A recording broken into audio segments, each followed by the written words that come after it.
Now that we've talked about domain and intent classification, let's talk about entity and role classification. An entity is a phrase within the query that is meaningful for the application and must be identified. Examples include the names of individuals, restaurants, locations, dates, etc. Capturing these entities allows the chatbot to determine the correct response after it is stored in context. And how do we find such entities? Well, under the hood, MindMeld uses certain algorithms such as LSTM, or long short-term memory. And this is a sequence model which essentially is used to determine which words in the incoming query belong to an entity and the type of entity that each word belongs to. So let's look at the example.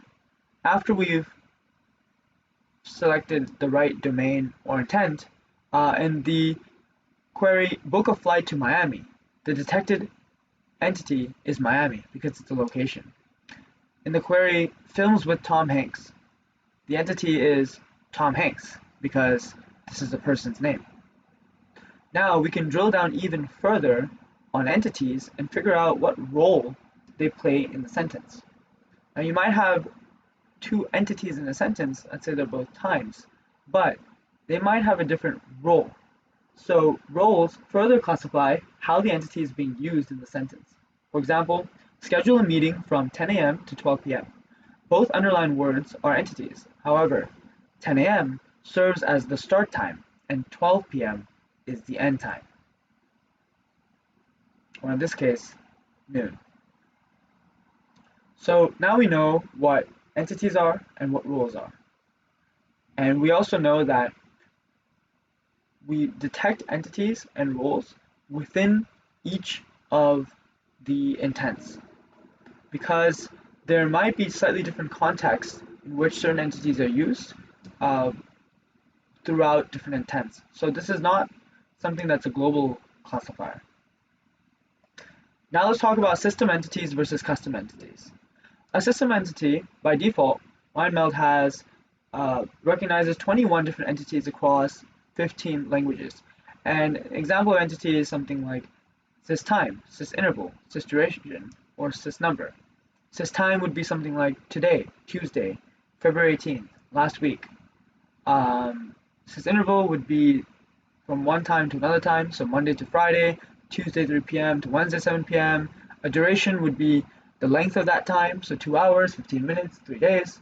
Sysnumber is just some type of number where it's either 58, 200, it could be written out as a word, it could even have a decimal. And these are just a few of the many examples of just common entities that the system captures by default. Now we also have something called custom entities, and depending on the application, there may be certain entities that would be helpful to detect, but are not included in the set of system entities. For example, like we said earlier, these could be the restaurant names, locations, people names.